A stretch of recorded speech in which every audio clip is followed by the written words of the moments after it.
coming at you from home. Got my glove, just hopped off TikTok and Instagram live, was answering some questions.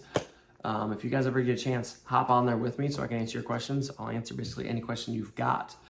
Today was a busy day. Had a bunch of calls, guys wanting to join the remote program.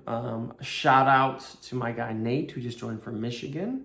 And the common theme that's coming up on the live today was guys asking about exercises, drills, off-season programming. On live, I'm always getting questions on social media about, what pitches you throw and how do you throw them and what are other guys' variations. And then someone asked a really good question about what's an off-season structure look like? And so I'll give you guys a rundown. So what that looks like very practically speaking. We're trying to do 3 things. Optimize your overall health, your food, sleep, and water. Number 2, we're trying to get you stronger. And then number 3, we'll break each of these down. We're trying to make sure you know how to move specific to your body so that you can find out what your mechanics need to be. And then you can pattern those things. So a lot of patterning.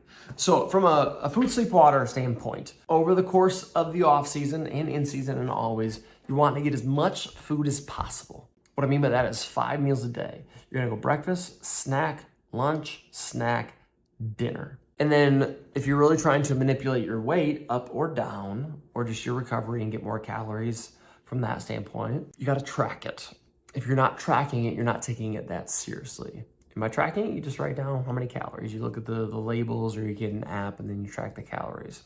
Usually the rule of thumb is you want to test with an added 500 calories every single day over the course of the week. Is it going to equate to 1 pound a week added?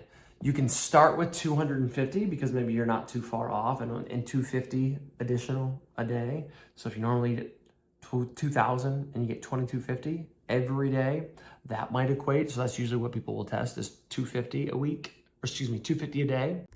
That's from a food standpoint. From a sleep standpoint, I always tell guys, you're not 40, you don't sit at a desk, and you exercise a heck of a lot more than the average person, so you need more than average. So 9 to 10 hours of sleep. From a water standpoint, a gallon of water. Now, from a strength standpoint, if you're not hack squat, just doing a safety bar, like the one that wraps around you, if you're not doing not a hack squat, a hex bar deadlift, the one where you hold on the sides, if you can't do 415 for reps, or 405, I guess is what it is, or anything in the 400s for reps, you're not strong enough. People talk about power. Power is strength plus speed. So for right now, while you still need more strength, let's say you can't even put up 225 for bench, like block bench, that's a little safer for pitchers. If you can't do a step back lunge with your body weight, if you can't do a deadlift in the 400s, then you need to work on that, probably at a slower rate. So that doesn't incorporate speed, but you can get speed training with sprints, with plyometric work, with med ball slams, those types of things with lower weight. And so you get your speed and you get your strength. Once you get into the mid 400s and even higher with the deadlift, once you get into the mid 200s with your bench, and we're talking upper 3s and 400s with your squat, when your step back, you're 1.5 times body weight, then we can talk about the true power, which is combining the two. Meaning you're gonna actually decrease the weight that you're doing those similar lifts, but now we're talking about bar speed. So having the barbell actually move faster. So you'll hear things like VBT, so it's velocity-based training from a training standpoint for your workouts. So now you can still have strength components, you can still have speed components in plyometrics and all those things, but we can start to more closely put those all together and have you trying to increase bar speed with things, because then the name of the game is make sure you're strong enough so that your nervous system can output a lot of energy and it can tap into fast twitch in your body. You gotta have the strength for that and just kind of know what that means. And then we're just trying to do it as fast as possible. So that's health, that's strength, and then moving. So everything we talk about is spine dominant. What that means is we're trying to move from here. Your limbs, what we call limb dominant, which is all the cues you hear online. Do this with your hand or your elbow or your shoulder, or try to keep your shoulder closed, or keep your head straight, or do this with all of those things. Arm swing, arm patterning, scapula, all that stuff is dictated by the spine. Meaning, if you take your spine and you tilt it guess what? Your head goes along with it, and so does your arm, and your arm never moved. So if you're trying to stay closed with your shoulder, instead of using your shoulder, let's just use your spine. That way your shoulder doesn't have to do anything.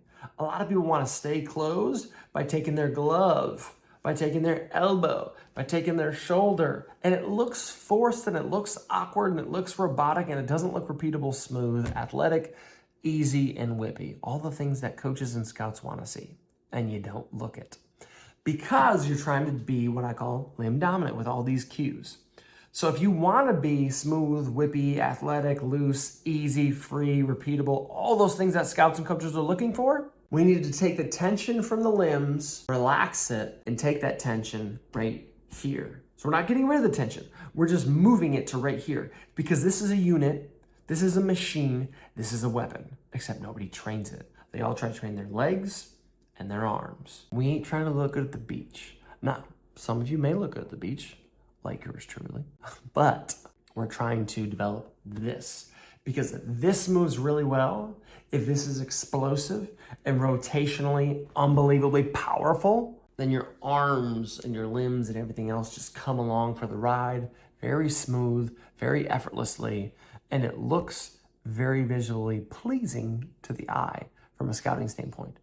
And what they're also connecting in their mind, as far as connecting the dots, is that if he's smooth and he's easy and he's free and he's whippy and all those things that they like, then that also means that you can throw really hard for a really long time, maintaining your velocity, not getting hurt late in games, and you'll pitch all season long and they don't have to worry about you. And that's what they want. Those guys get more scholarships, they get more money, they get more looks from scouts, they get drafted more often, they get more opportunities to move up in the minor league ranks and then pitch for a really long time in the big leagues, because it's repeatable, smooth, easy, effortless, free, and all those things that you want to be. And that comes from not using your arms, not using your legs, but using this and making sure that it's centered on your whole foot all the way down the mound, so that you can then rotate super easily and effortlessly. So that is everything from today. We'll be back at it tomorrow. And also, last but not least, still around the 4th. So God bless America.